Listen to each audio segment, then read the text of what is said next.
PhotoShelter is the leader in online portfolio websites and tools for professional photographers. We help you get business, do business, and keep business. Good afternoon, everyone. This is Alan Murabayashi speaking to you from the PhotoShelter World Headquarters here in New York City. It's a beautiful day, and we have a very interesting topic with a very interesting man. But before we get to that, a little housekeeping. I want to let you know that we are recording this webinar, so if you have to drop out early or you're having technical issues, it will be posted on our blog tomorrow at blog.photoshelter.com. Secondly, over on the right of your computer screen, you should see a GoToWebinar control panel, and from that panel you can ask us any questions. We'll be going along and try to answer them as best to our ability, and we'll try to intersperse frequently asked questions into the conversation. And we're also live tweeting this webinar, so as you can see on that title screen, hashtag PSWebinar, or you can follow us at PhotoShelter on Twitter if you want to kind of join the conversation there. And with that, let me introduce you to Richard Kelly, who is a fantastic photographer and as important, a former ASMP president. If you're not aware of ASMP, it's one of the fantastic trade organizations for photographers out there. Welcome, Richard. Thanks, Alan. Why don't we have you go through and kind of tell the audience where you're located and what you do? Sure. Well, I live in Pittsburgh, Pennsylvania, and I moved here from New York City about 20 years ago, actually, this year.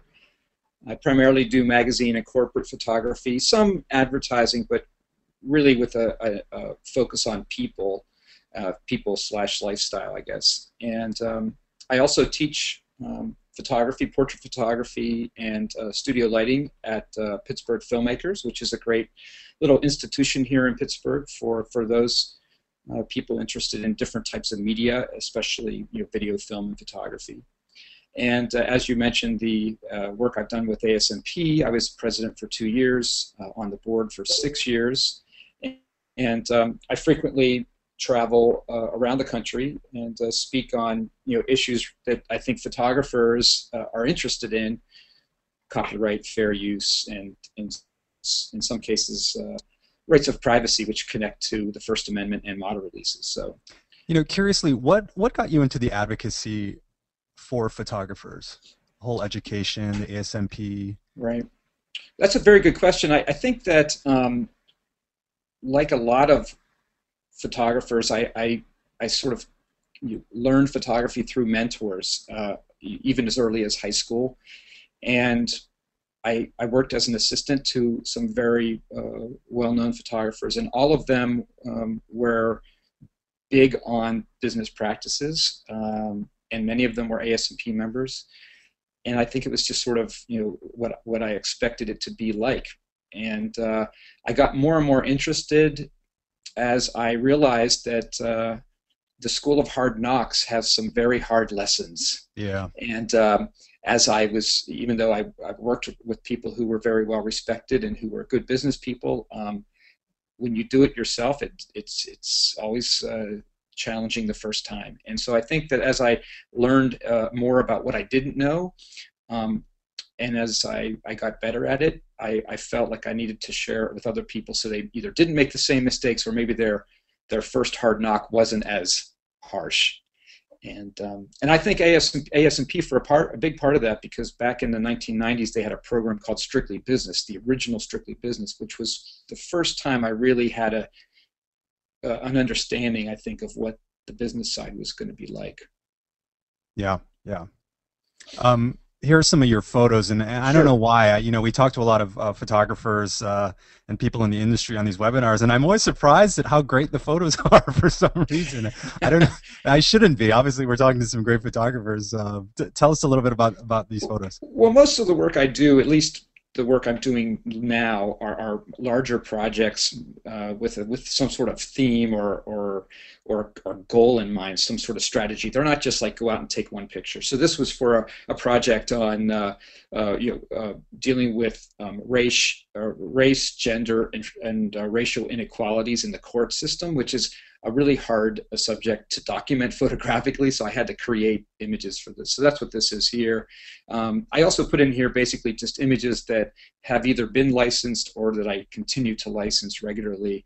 This is a screenwriter from Pittsburgh. He was one of the co-screenwriters of St. Elmo's Fire, also a very good friend and colleague here in Pittsburgh. Mm-hmm. His name is Carl Kurlander, and so I just try to have fun. I think that's my goal. And of course, you and I spoke about this a few months back. But when I first moved to Pittsburgh, one of my first clients was Fred Rogers. I did photographs for his television program, Mr. Rogers' Neighborhood. So I threw this in there because this, I think, not only exemplifies the kind of fun I like to have, but also the type of personality that Fred was, even behind the puppets that he operated. Yeah, yeah. So to sort of set expectation about what we're going to talk about today, Richard works as a freelance photographer, educator, et cetera, and we wanted to talk about sort of the process of making the photos and then licensing them and looking at new avenues for licensing. And for those of you who don't know the lingo, licensing is basically a term we use for a piece of intellectual property, i.e. your photo, and where you grant other people the right to use that photo for different purposes, whether they're commercial or editorial, etc.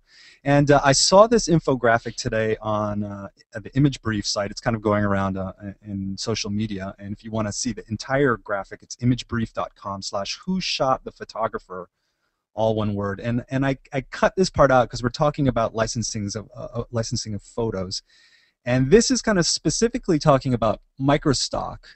But I thought it was pretty interesting because it's saying new contributors can expect to make a cut of about 20%. And, certainly back in the 80s and 90s, that was more like 50 or 60%. So times have really changed as digital has taken over. Yeah, not only that, but I think that 20% of what, and, one of the things I stress to photographers, especially photographers who are emerging and they're sort of exploring what markets that they want to maybe sell or license their photos in. We sometimes interchange those words, but really in the photography world, you're selling your licenses. So you should become a student of those different markets and really study them.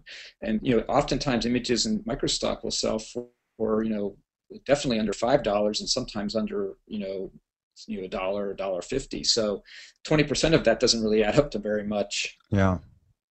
But certainly there is a market for that type of photography, and there's also a supply of that photography. Oh yeah. So what do you think is sort of the gradient or the continuum of photographs? What photos should be selling for $1 and what photos should be selling for $10,000?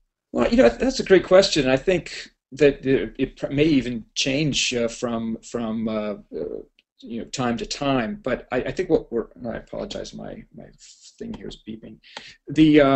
I would suggest that probably what we're seeing is that, what used to be was the more generic, the pictures that were like the two guys in suits shaking over briefcases and maybe somebody holding a telephone to their ear, mm-hmm.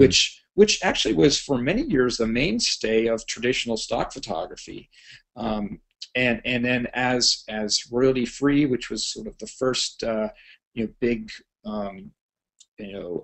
destructive sort of, I guess, is that what we call it, in the marketplace? Change, the big change. Yeah, sort of the big change that happened, and of course people were very up in arms about that. And then later on, with the advent of the digital SLR and with the internet and essentially with social media, the idea that you could have images that are just being dispersed and used, and you get paid fractions of a dollar, and they sort of add up by the number of downloads there are.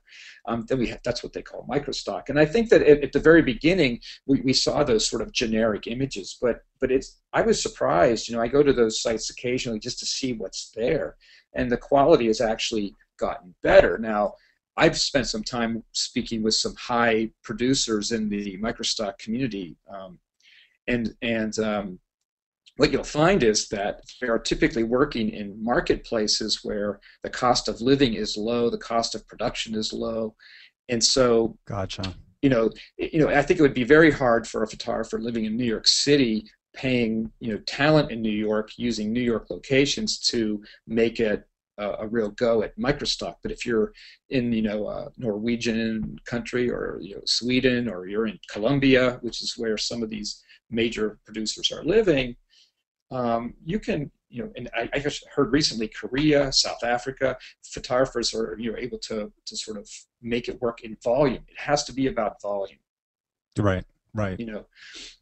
So in terms of driving your business here, it's so important. We've talked on panels before, and we really talk about not only is it the act of taking the picture, but also kind of having a sense of who your market is. And how you're going to market to them. So obviously, when you take a photo of a screenwriter, that's not a microstock photo. There's a specific audience for that type of photo. Right. Well, I'm probably a little bit, as an example, I consider myself primarily an assignment photographer, where I like to work with a collaborative side of a picture editor or an art director, creative director, somebody who I'm interacting with and sort of conjuring up great ideas and pictures. And so for me, licensing has mostly been relicensing images that I've made under an assignment, which is really the old sort of school traditional licensing model. So, like, for instance, a picture of Carl Kurlander, which was done under an assignment and then has since been licensed to some other users because they wanted a high-quality picture of Carl for whatever they were doing, then I would work on an arrangement, get a fee, and make the transaction happen. And most of those transactions are happening over the old-fashioned phone, the telephone. They call me on the phone. We have a negotiation, and we're done. But I think with the slide that we have up here, I think the reason why this is all relevant is that you should know going into photography what you think what you want to accomplish with your photography. And if your goal is to sell or license images that you go out and make ahead of time and then put into a stock library, either a traditional library or a microstock library or whatever, you should have a plan as to why you're doing that. Mm-hmm, mm-hmm. And how not only a short-term plan but a long-term plan on how you're going to grow your business, and not just we tend as photographers to think about the next 30 days. Now, it's interesting, your last bullet point here talks about policies and action plans, and the last subpoint there is what happens if your work is infringed. Mm-hmm. So you're kind of advocating taking a very proactive stance to how your images are used and abused online from the moment that you start contemplating being a professional. Yeah, when I speak to emerging photographers, this is more or less if you were to put an educational plan together for a beginning basic business class, this would be one of the first pages. Is that everything we do is marketing, from how we answer our phone to how we send emails, as much as anything else that we do. So I think that having a good strategy in place and a good plan on who you're going to market to, those are the first two bullet points. The third one is how are you going to operate your business? And a colleague of mine at ASPorg, Judy Herman, who's a wonderful photographer and also an educator, introduced me to and is this a cable version webinar, or is this a broadcast version? This is a cable version. Cable version. Okay, so she has a no TVMA. assholes. Yeah, no assholes policy. Okay, and I love that. I love that because it sort of puts the business operator, the photographer, in control of who they want to do business with, as opposed to just expecting that whoever calls you on the phone is your client. I think you have a responsibility to your business to find out if the people who are calling you are the types of people you want to do business with. And right. I think that's a much different approach than, well, I'll do work with whoever will pay me or call me. And I think once you've been in business for a while, we all start to set up little policies of, I'm never going to do that again.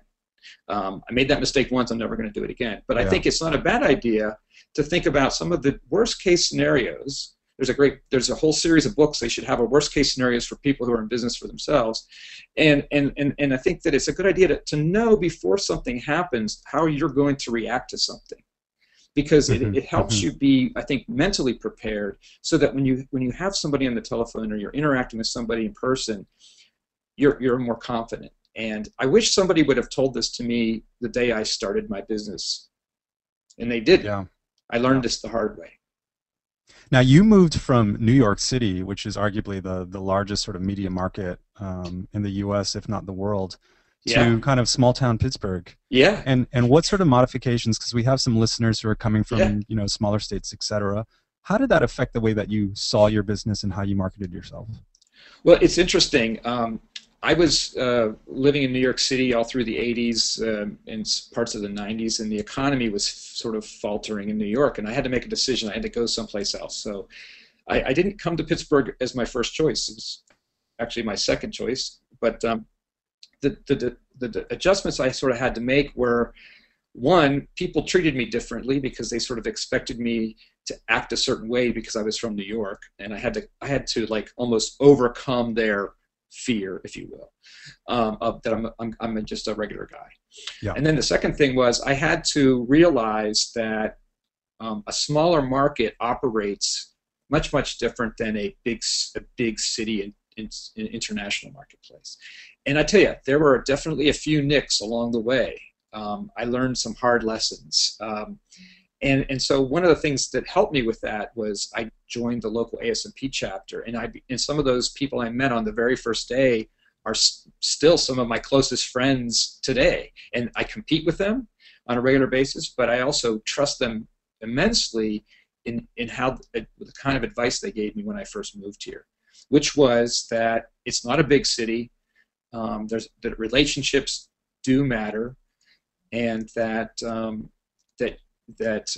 lot of what at least used to take place was over a handshake, and that sort of has changed as we've all gotten a little bit more progressive about paperwork, but that there was a lot of trust in relationships and loyalty. That's the other thing that I think was also really difficult for me to understand early on, was that you could work, and I've proven it because I've been here 20-some years, is that you work with somebody, they stick with you.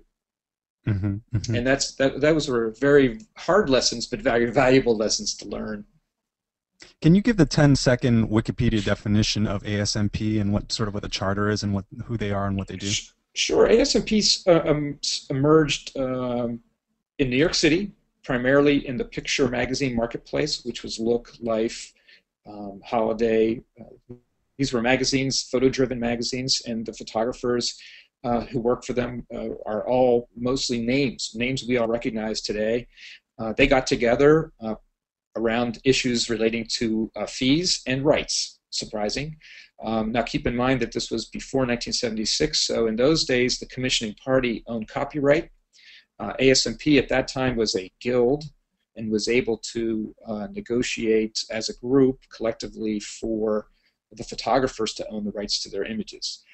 This later was changed as society has changed, and ASMP is no longer a guild, it's a trade association, so we are no longer able to collectively bargain or to act as in a group way, but it is now a significant trade association, 7,000 plus working professional photographers, not just in photojournalism, but now architecture, advertising, I mean, you name it, ASMP members are probably doing it, which has made for a very interesting, diverse group. We have 39 chapters across the country. We have international members, and we have an office in Philadelphia now, which has a staff lawyer. We have executive director. We have education director, things like that. So it certainly is a great educational resource for if you're a new entrant into the market of photography and trying to understand sort of the basics of licensing and intellectual property and copyright infringement, et cetera. We're primarily an informational organization and an education organization. So if you go to asmp.org, you'll find underneath business resources a number of topics that would relate to an emerging photographer or a mid-career photographer, everything from copyright to model releases, licensing, all sorts of things. And then we also do programming that I and a couple of other people have been traveling recently to do. We sponsor webinars. We have so there's a lot of educational things, and I think it's important. The reason I put this on this slide was that whether you join ASPorg or you join another trade association, it's important to find a community that is like you, a place you can go to get reliable, trustworthy information, and to build up friendships, because your family doesn't understand what you do. Your friends probably don't understand what you do unless they're doing the exact same thing. So you need to find somebody who talks your language, and for me, it has been a lifesaver. It's the one connection to where I wanted to be as a photographer. And then we also do advocacy as well.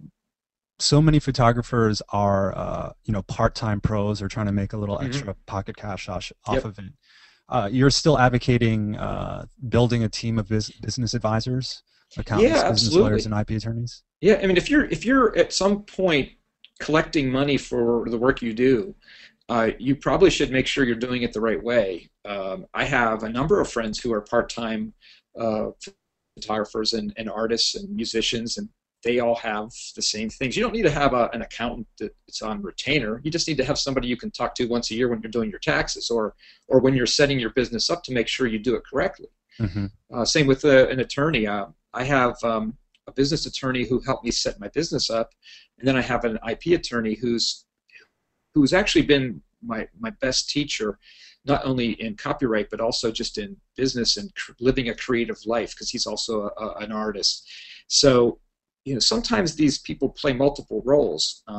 My insurance agent also sells my used camera equipment for me. So there's a lot of reasons why you want to have a team of advisors. And I meet with my insurance agent once a year, and he helps me not just with insurance but with other questions, because he's also a small business person. Gotcha. It's smart guy. And then are you going to go to the last item? Well, let me ask you a question about the IP attorney. And for those of you who don't know what that is, it's an intellectual property attorney who deals with copyright, etc. Do you think that every photographer should assume that he or she will be infringed, and that's why you kind of have this relationship in place? Well, I'll tell you this. I have an IP attorney because I want to know where I stand. And one of the things I learned a long time ago was I didn't necessarily want to go to court if I could help it. Right. And he has helped me in so many ways stay out of court, because I think there's inside every artist there's this fiery knight in shining armor who wants to battle all of the infringers of the world. Right. And he keeps me in check, and he says, look, there's other ways to solve this problem.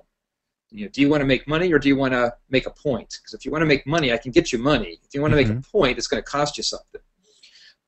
So I think that what's helpful there is to one, know a little bit about some of the issues that photographers are facing, like today's webinar, for instance. That's just one step. And then the second thing is, if you have an opportunity to speak to an IP attorney, copyright attorney specifically, to find out some best practices on how you are, for the practice that you're running, because someone who's doing micro stock and regular stock photography might have different concerns than somebody who's doing architecture photography, or because their risks are different. And I think that you need to sort of know what your risks are, and also know what you want out of something if you are infringed. Because yes, you're going to be infringed, Alan, no question. Everybody's infringing. And David Carson of the Copyright Office at our symposium back in 2009 actually said, everybody's infringing in this room. So I think that we have to keep that in mind as we talk about these things. We did a webinar with Carolyn Wright 2 weeks ago. For those of you who don't know her, she runs the website photoattorney.com. And one of the things we talked about is not every infringement is something that you necessarily want to go after. I think there's a little mental calculus there. So, do you go after the guy who posted your image on Pinterest, or do you go after Perez Hilton and TMZ because they took that photo of Miley Cyrus that you took 2 years ago?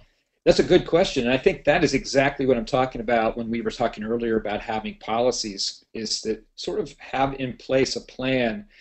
When I've talked to lawyers and I've talked to judges, and I've also talked to some other experts not too long ago about this very issue, is that more than anything else, they want to see a consistency. They want to see a thought process on how you run your business. So, I don't think anybody expects you to go after, everybody who's using an image of yours. You'd go crazy. You need to be out taking pictures. You need to be out, selling your work in other ways. But I think that you do have to. Many photographers who monitor their images and how they're being used have to do an assessment of, is this somebody who I want to engage with, and either resolve getting money, or ask them to do hyperlinks back to me with a photo credit, or am I going to ask them to do a DMCA takedown notice, which I know Carolyn also discussed when you guys had your webinar. These are there are different levels of reaction to different activities, and that's where you have to have a plan, and then also have a policy on how you would deal with these things. And I think this is what's useful to talk to other photographers about, and it's also useful to talk to an attorney about if you get a chance to do that.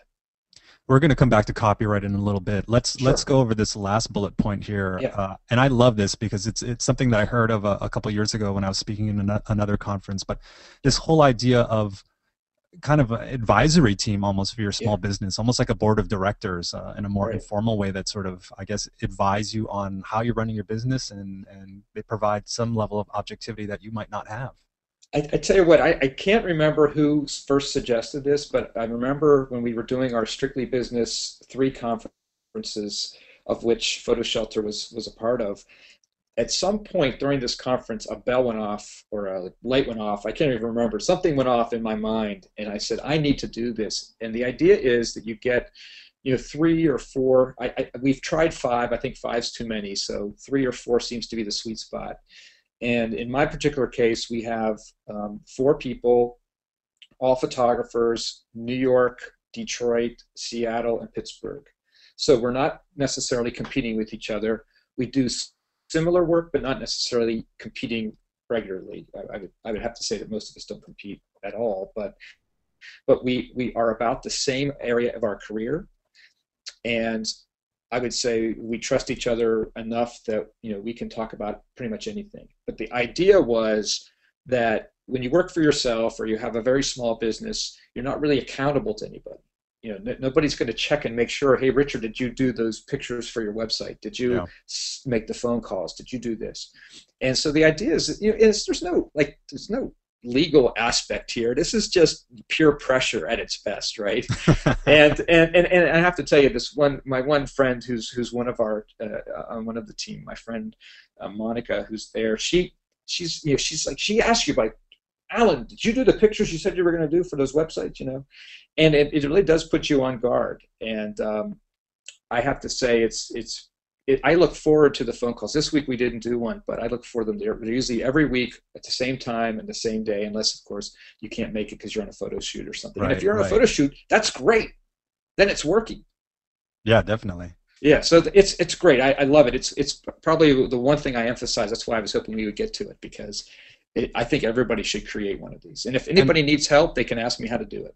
The one variation that I had heard was actually, set up an advisory team or accountability team, take them out to lunch, every quarter, and not necessarily have them be in your industry. I think it can be beneficial to have another small business owner that has nothing to do with photography, but has all the sort of same small business marketing issues. You might find new tools, new websites, new apps, new approaches, etc., to how you're running your business. Yeah, a friend of mine in Maryland did just what you're saying, and it worked perfectly for her. They were all sort of small businesses, but they weren't photographers. They were different types of businesses. So I think it works however you cut it up and whatever you want out of it. But for us, this is how we chose to do it. And like I said, it is great aspect to my business right now. Sharing and selling, obviously social media and the rise of social media photo apps like Instagram and Facebook and Pinterest, etc., have become potentially powerful tools for a photographer's marketing tool belt. But obviously they can be kind of fraught with danger as well. and you referred to some ASMP resources here. Yeah, well, first, like when you said that, it sort of reminded me, was it Dickens, the best of times, the worst of times? Yeah. It is. I actually, on Monday, Wednesdays, and Fridays, I wake up thinking it's the best it's ever been, and on Tuesdays and Thursdays, I wake up thinking, oh my God, what have we done? But at ASMP, we were, I think, early on concerned about some of these things. Maybe even you're too concerned. I think sometimes you can like overreact to stuff. But what we did was we recognized that the terms of service were so confusing and so long that most people never read them. So we hired somebody to read them, and he sort of built a best practices. Now, most of this is pretty common sense. In fact, that's what he first told me when we first talked about it. He says, I think a lot of this is pretty common sense. I says, that's true, but it's nice to have it written by somebody who's actually read them. So we have you can see the link for the social media tutorial. And then recently we released Peter Krogh, a photographer and former ASMP board member, did some research into some of the new terms at Instagram. And you've talked about them on your blog. I've talked about them in different capacities. And I would just encourage people to read the document. It's too long to talk about here, but I think that we just have to remember that most terms of service are not written with the user in mind.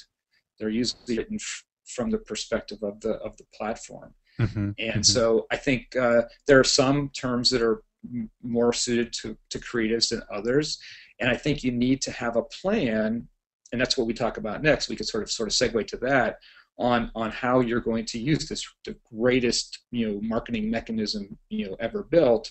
How are you going to use that, and are your images at risk? Is your business at risk? Is your personality at risk? I mean, there's a lot of things you have to contend with, and I think we're still at the very infancy of what this all means, and who knows how this is all going to play out. But it's exciting. What's it's a very exciting been your personal involvement in social media? Are you an Instagrammer? Do you post images on Facebook? I was an early adopter on Facebook. I love Facebook. I'm not getting paid by Facebook, by the way, but I do. I love the type of interaction that I can have with people who I know a little bit.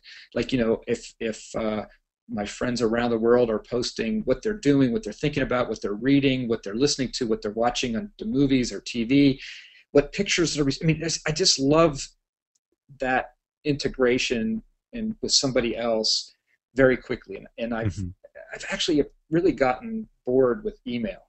I much prefer Facebook. It's so much quicker. You're like a teenager. Exactly. I've turned into a mid-life teenager. I was on Twitter early. I still think Twitter has. I love it, especially when it's when you interact it with other apps and things. So I like social media. I was an early Instagram user, and I was somewhat frustrated when the terms changed to a point where I felt like they weren't as user-friendly as I would like them to be. And I'm really hoping that they'll read this Instagram paper and make a few changes, and I can get back to Instagramming. In the meantime, I use other social apps for that. I think one of the things I've been trying to do and is to, and I'm still working on perfecting this, but is to point people back to websites I own and control. Mm-hmm. And so you can, I think there's some great examples. I think PhotoShelter is a good example of how they do this, where you post on your own site, but you use the tools of Facebook and Twitter to reach your audience, but you're not necessarily posting on their sites. Right. And that's what I'm working towards. There's sometimes the way Facebook works, if the image isn't on there, you're limited on what you can do with it. So there have been times where I think you have to assess every image, what you're doing, why you're doing it, who you're reaching, who's your audience in social media.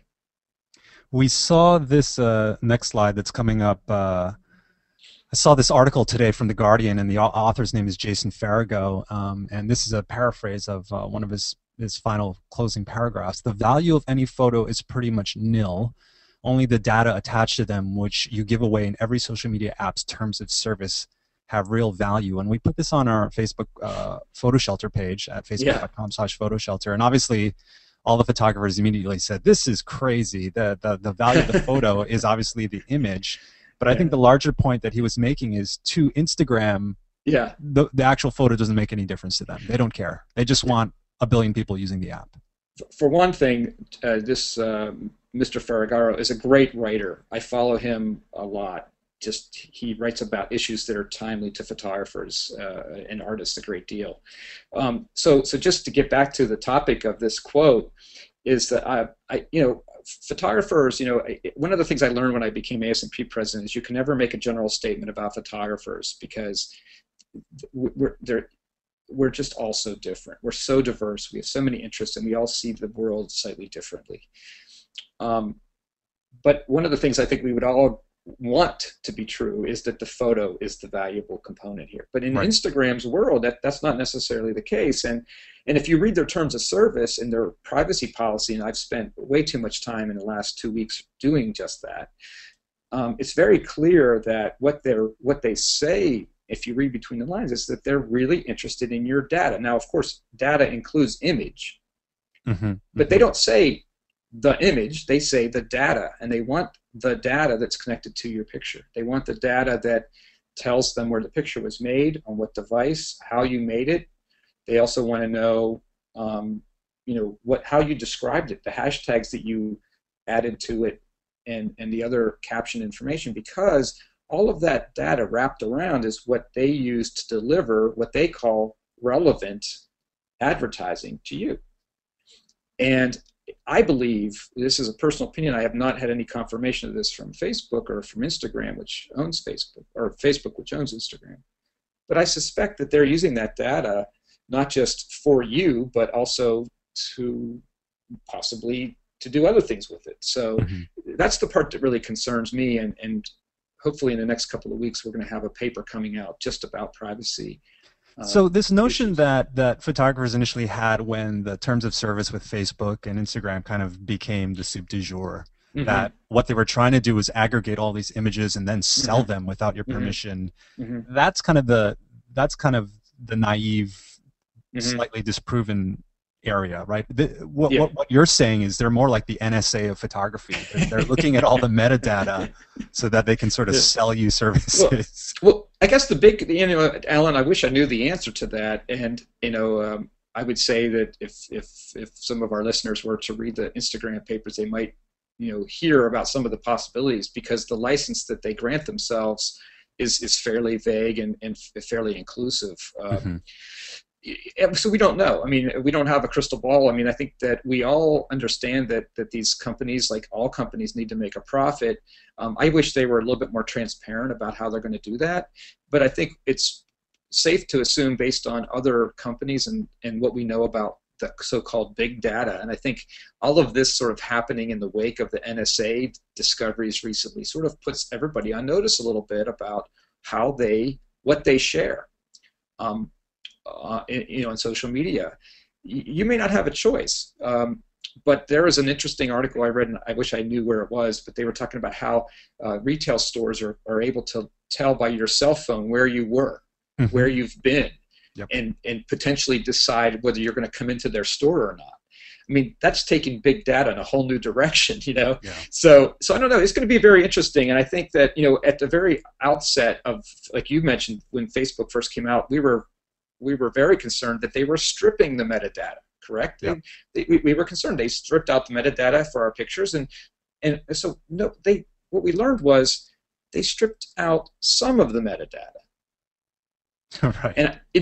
And now I think I had some discussions with Google at the time about they actually asked me point blank, what information would you like us to keep in there? And they wouldn't reveal to me if they would do any of it, but they asked me, and I told them that I wanted to be in control, because I don't think they were going to ever let me do that. So let's say you're hired by a local business to shoot the owner of the business or a CEO in Pittsburgh, and as part of the licensing, they come to you and they say, Richard, we want to post this image on Facebook, or they don't even ask you and they post it on Facebook, and now it's in the internet, in the cloud. How would you license for that, and how would you handle it sort of post facto, to post facto, Right. if they had done it without licensing it properly? Well, I think that it's quite possible that that happens, pretty regularly. I think that most of the non-professional buying world, which today is almost everyone. I mean, if you were to ask the microstock companies who their clients are, they would point to everyone. Everybody's buying photography today, even if it's only for $1. And everybody, of course, is a potential client for the photographers listening on this program. But in terms of local businesses, in fact, I just had a conversation with a client of mine over the weekend because they want to license 2 images that I photographed them for some other purpose for their Facebook page. The way I handle it is I treat it like any other license. If they were contacting me for their website or they were contacting me for a brochure, we agree upon a fee, and I even ask them if they want me to size it for them, if they want it to be sized for their cover page or for whatever. Depending on the arrangement, depending on how much money I'm being paid, and depending on how much I want to be attached to their business, part of the negotiation might include a watermark. Part of the negotiation might ask them to tag it in their Facebook to my Facebook page. These are all what I consider value-added marketing components, because really the money is what makes us professional. It's the other stuff is marketing. But I try to leverage it as much as I can. Either get as much money as I can, or try to get some other value for the transaction. So that's actually pretty interesting from a negotiation standpoint. You have asks in your back pocket that you can sort of reveal to get to where you want to be. And I sometimes will use that to help negotiate either for a higher fee or for something else. Now you asked the question around the specific local market that I'm in. If I were in a much larger market, I'm assuming that maybe I could get a little bit more money, but not necessarily. I think that in this flattened world that we live in, it's not so much just the region you're in, but also sort of in the pyramid of clients, with like the highest end clients being at the top and then everybody at the bottom. That could have a big impact on the negotiation and the fee and what I get out of it. This is just my experience. I can't speak for others, but in my experience, Facebook lifespan, the picture might last on Facebook for a while, but for indefinitely, forever, for all we know. But there is definitely a lifespan of when it's relevant to the person who's buying the image or licensing the image. So I don't worry so much about it. I think that we tend to worry a lot about things we have no control over, and instead we should figure out how do we get more money or find new ways to interact with people. And I want to add one other thing to that. Another thing to think about is what other services could you be offering your client? There's new technologies out there in the marketplace, ThingLink and Stipple and things that maybe you could be offering to consult with your clients to add value to your Facebook and Twitter photos. Right. So, and that's all emerging, so it's really hard to say for sure how that will all play out. Registering your copyright, it's a very, very mechanical process. It's something that you can do by sending in a letter and a CD to the Copyright Office here in the U.S., or you can do it online with the ECO system, That's right. Electronic Copyright Registration System. Tell us how often you actually register your images, because I always find it's kind of a pain to do. It is. I've been doing, when I was president of ASMP, we initiated our registration counts program where at that time Susan Carr and then Jim Kavanaugh, Kate Baldwin, and myself have gone out to chapters and to other organizations who have asked for it, and we've taught photographers and other artists how to register their work. And we did this in some cases for free. The workshops were free. We wanted to, and I think we're now at well over 2,000 people have been trained in on-hand workshops how to do it. It's like filling out a form, like a tax form. It's complicated because the software that they use is complicated. It doesn't have to be. And I have a link down here to the registration online tutorial. Also, the PhotoShelter ASMP copyright guide has information in there, not only about photography but also for video. that Gail Mooney had contributed. Mm-hmm. So as far as registering, it can be challenging. The biggest reason it's challenging, in my opinion, is that because under the statute you have to divide up the published work from the unpublished. And currently, the only way to register groups of works is unpublished in the ecosystem. If you're registering published works, there's a whole set of criteria you have to follow, and currently you have to do it on paper. Now, I was part of, and I'm continuing to be part of, a pilot program that the Copyright Office has on registering published works in a group online. And let me tell you, I've learned so much in the process, but it is, I mean, the number of times I've had to redo a registration and do it again and do it again, because it's because of the statute's requirements. It's like filling out that IRS tax form. It has to be done a certain way. You can't just interpret things your own way. You have to follow the way the law was written. And so published works have a higher threshold to follow, so you have to do things a certain way. Titling has to be specific. How many pieces you can register at one time is specific. And so we recommend, ASP has always recommended registering groups of unpublished before you send the work out to a client or before you publish them on your website. Unfortunately, Alan, I live in a world where my iPhone is my primary camera. Yeah. So I'm not registering all my works before they're published. And so that becomes a deterrent to registration. And to your point, what constitutes published in this digital world is the moment it's on any website, it's considered published. Yeah, exactly. Well, at ASP, we have some recommendations that photographers can go to and get some guidance. But the problem with published and unpublished is that if you read the Copyright Act, even your English professor from college, I think, would have a hard time deciphering the difference, what's published and what's unpublished. So we have, on ASP, we have some recommendations based on some experience and some case law, and also some just, we feel pretty strongly that this is the case. Like, for instance, I think we know for sure that publishing in a magazine is published, and I would say that probably publishing on most websites that are public would be considered published. Mm-hmm. But for instance, putting your work in a gallery may not be considered published. Just having it on display, according to the Act, says it may be considered published, but not a definite. So so there are some gray areas, but hard and fast, I like to tell people, if you can, register your work before you publish it, because once it's been published, or once it's out there, you're going to have to go through that higher threshold of registering it as published. I have done it. You asked the question of how much of my work is published. My attorney and I, a few years ago, came up with a plan. I wish I could sit here and say that everything I do is registered. It is not. But we registered what we consider highest risk. Yeah.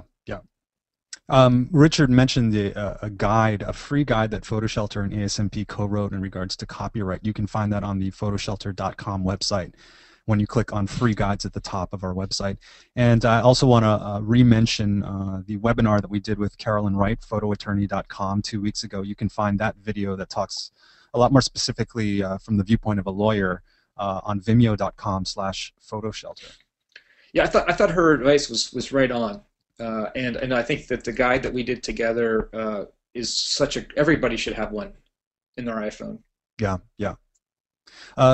Image licensing, and we have a lot of kind of new photographers listening in the audience today, and want to know what image licensing even means. So I guess we have kind of 3 different ways you could go about licensing an image that has already been photographed. Yeah, so we broke it down into 3 different categories. The sort of traditional agency approach, which would be the big names in stock photography: Getty, Corbis. Alame is a small agency out of the UK, but I think they're definitely a contender in that realm. And I also sort of scooped traditional agencies to also include royalty-free, because almost every agency now has a royalty-free component. And royalty-free just means that the photographer still gets paid, but there's a bigger bundle of rights that are granted, and they don't have to pay every time they use them in that grouping. This was big, especially in corporate usage, royalty-free. Microstock, like I mentioned before, is it's primarily some big companies. I mean, Getty owns a microstock agency. Shutterstock is pretty large. There's a number of them in Europe and in Asia. Microstock is a game of numbers, and we can get back to that in 1 second. And then finally, the direct or virtual agencies. So direct would be, like I mentioned before to you, Alan, when someone called me to license a picture like of Carl Kurlander, they called me on the phone or they sent me an email and they said, hey, I saw this picture, can we license it from you? The other real, I think, a direction I'd like to see more and more photographers go, and this is what I'm planning to do here in the next few months, is to put my archive in a virtual agency or in a like in this case I use as an example PhotoShelter, where you can have a 24/7 365 storefront where people don't have to call you on the phone to ask you, but they can buy directly from me. So there's value in all three, and there's challenges to all three. So let's start at the bottom. The challenge to the bottom is that if you're not available by phone, or you're out doing an assignment and you miss a phone call, you could miss a sale. Also, if you're using an online storefront, you're not there to answer questions. You don't have a customer service line probably, and also people may not know where you are. You're going to have to really depend on SEO and your own marketing and keywords and all those things that traditional agencies, sometimes add on value to. You're going to have to do that, right? As far as microstock, I think the downside there is that you're going to have to hustle. I think that if you're, it's definitely, I have Ellen Braun, who's a photo editor who wrote a book. I have it here somewhere. I should have written the title down. Wrote a book on if you're getting into microstock, what you need to know, and excellent resources you need to understand, and how do you play the game. It really is a numbers game. But it's happening all the time.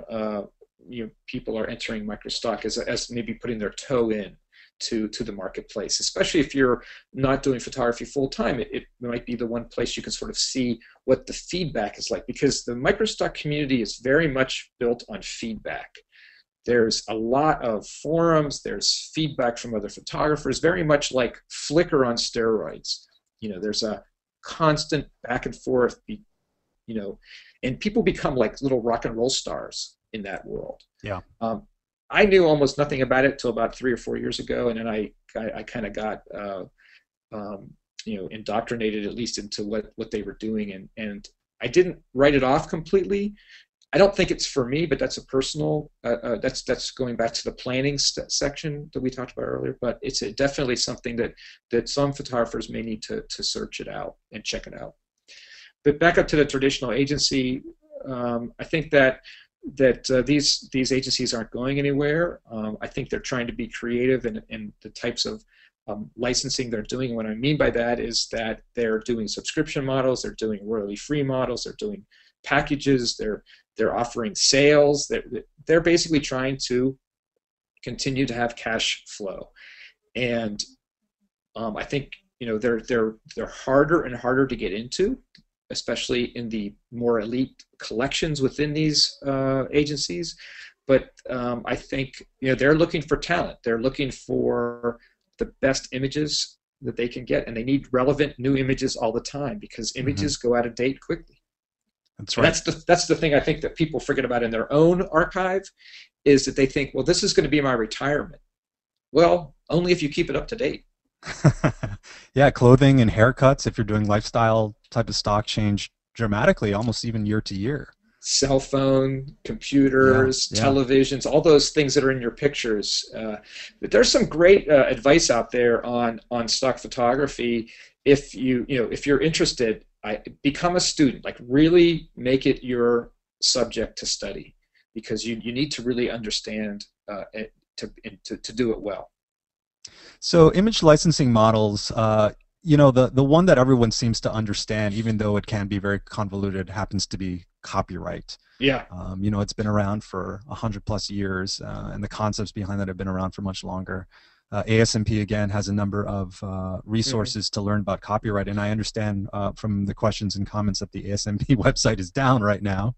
Oh my gosh. So copy down those URLs, and this will obviously be available as a video, and you can see them later. I'll try to tweet them out too at some point, please, so that people can find them. Because I've mentioned a few people along the way here that I didn't have resources for, so if I can think of those, I'll try to retweet those out too. Plus, I know that ASMP has advocated Plus in the past, and can you explain to people what Plus is? So Plus really is it's not really different than licensing. It basically it's an infrastructure for licensing. So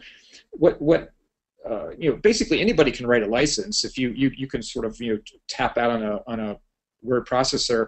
I grant this image to this user for X number of days for this region or for whatever. You can the language on the ASMP tutorial will help you craft a license. But the problem with that license is that it's only really readable by someone who speaks, if you're writing in English, someone who reads English and has access to the piece of paper.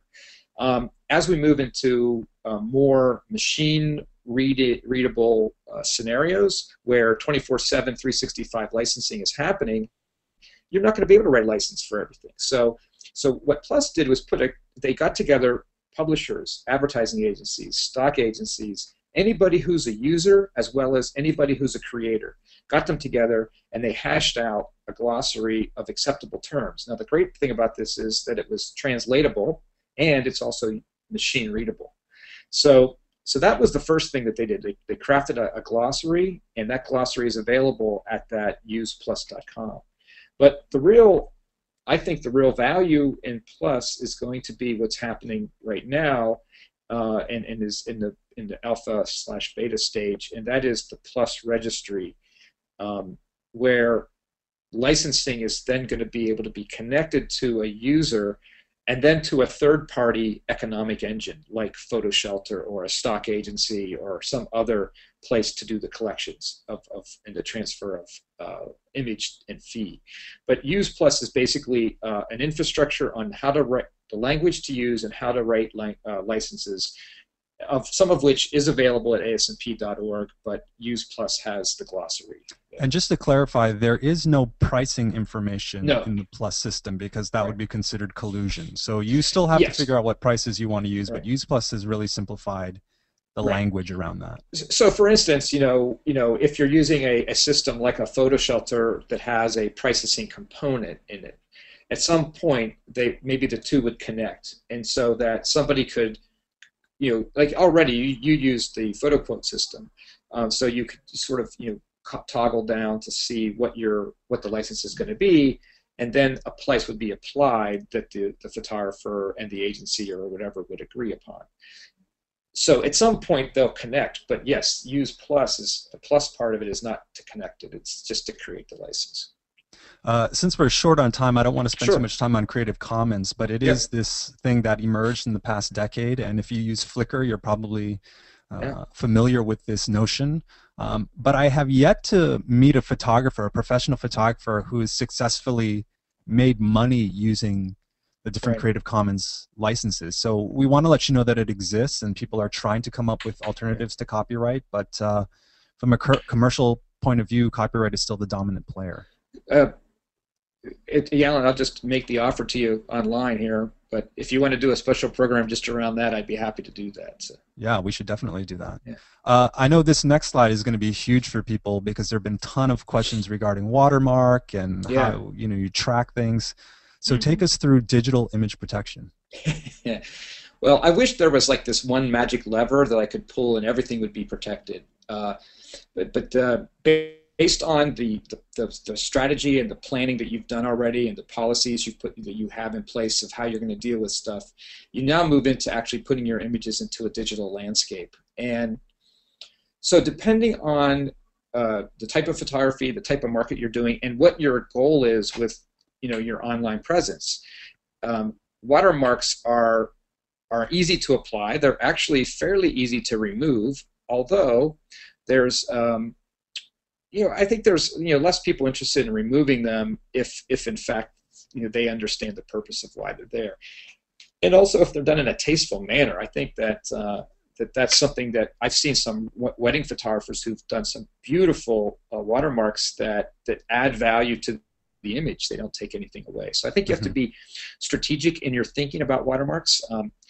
For a long time I was against them, except for those situations where the images were very high risk for whatever reason. Nowadays I do it because in some social media sites the image gets separated from you, and I'd like to have at least my name for a marketing standpoint get connected through. So I've been, and not to say someone couldn't remove it, but it would take there. effort to do so. Yeah, it's there. It's there. And then I think that if you make your images available, if you are in fact trying to license your images and you're making them available for licensing, let people know that they're available. That is very helpful in sort of deterring people from taking them. It sort of goes back to the music industry model where, until iTunes existed, it was just easier to steal. But right. I think making them available, and then also, I learned this over the weekend. A friend of mine who's a licensing person expressed to me this concept of, let's say you have a website or you have a blog, you should maybe have a page that explains how people can interact with your website and how people can interact with your pictures. And it shouldn't be like something that's like smack the first thing they see and they have to click through it to approve or whatever. It should just be sort of an explanation of your policies of how you want your images treated. And that goes a long way, which sort of gets back to the Creative Commons idea, which was, Creative Commons was about the artist telling the world their intention of licensing. If you have a sort of how you can interact with my pictures expression on your website, that can go a long way to explaining why you do what you do. One thing I want to mention about watermarks is so often I see photographers putting their logo and using that as a watermark. And if you think about a watermark not only as a declaration of copyright, but also as a marketing tool, I personally think you should always have your URL. There should be an easy way, particularly if you have a generic name like Richard Kelly, where there's oh my gosh, you need to know how to get to your Richard Kelly website, because I'm sure there's a dozen not only Richard Kellys but Richard Kelly photographers. Right. I agree with you 100%. And in fact, that's one of the strategies that we've used. We either use that or we use our handle for Twitter. Yep. Yeah. As long as they can find you specifically. Yeah, exactly. Tell us about some of these experimental technologies that you had mentioned a little bit earlier. Well, there's some pretty interesting things going on, and I'm a nerdy, geeky, technical guy, so I like this stuff a lot.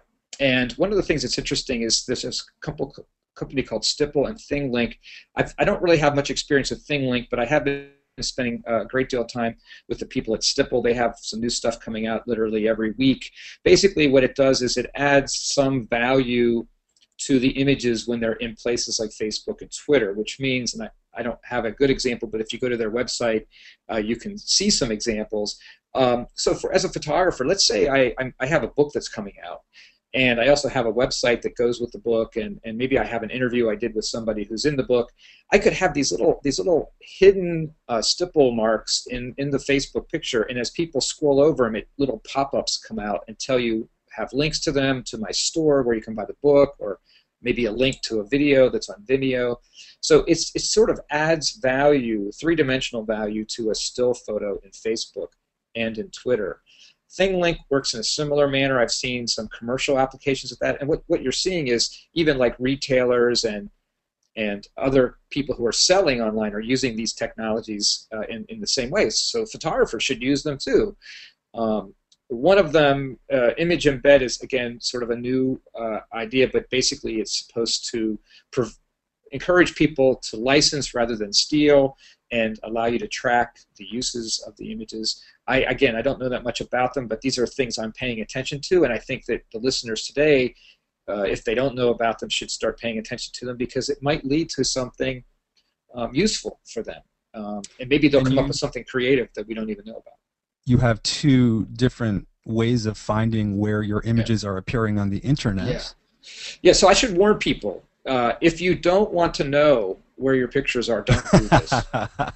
I've seen photographers and artists do a reverse image search and find things and then just get so frustrated that they can't get up in the morning. So you have to be prepared for finding your pictures being used by people.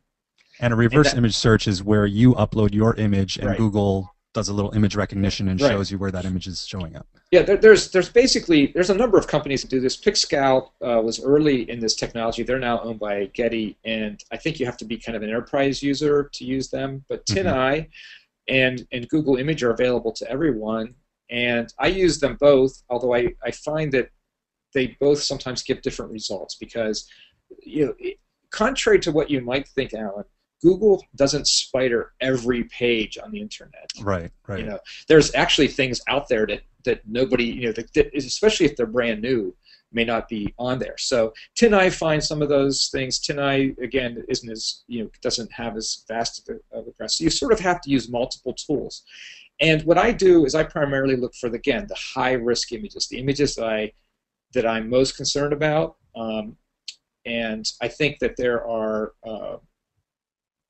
reasons to do this, and that is, one, to sort of monitor how pictures, sometimes it's just making sure the pictures you licensed are still being used, and then also to find out when they're being infringed upon. And then you have to figure out what you're going to do with it. Are you going to have them take it down? Are you going to try to get some money out of it? Are you going to file a lawsuit? These are all some of the choices that you have to make. I wanted to make two brief comments about watermarks again before we talk about these three resources. The first being, one of the reasons to have a visible watermark on your image is because removing that declaration, that copyright, is against the Digital Millennium Copyright Act. That's correct. So it's a nice way to pick up additional damages if you have that watermark there. And the second thing, we had some questions about invisible watermark technology like Digimark. Right. We've done a lot of testing with Digimark in the past, and we found that when an image is resized, if you upload a high-res image and then you put it to Facebook and they resize it and they compress it, that those invisible watermarks don't really last very well. So it's not that type of technology, or we wouldn't necessarily advocate as much as we would just say put a visible watermark on the image. Yeah, my experience with all of this is that the technology, both the protecting technology and the stealing technologies, have change every day. It's sort of like designer drugs. They're constantly changing, and so I think that as a student, as a student of the craft of photography, you just sort of need to pay attention to all of these, and I think Alan and I will do our best to highlight them when they come up. But yeah, absolutely. We have 3 resources regarding licensing and living in the new world and copyright with nice, easy bit.lys, because we know that you can't click the screen and go to webinar. So walk us through these 3.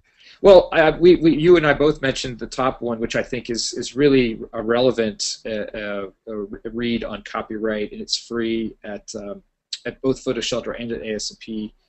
The Copyright Guide to New Markets in Photography is a book that came out, I think, last October, and it has some great articles in there written by a variety of resources, myself and some other photographers as well, some marketing people.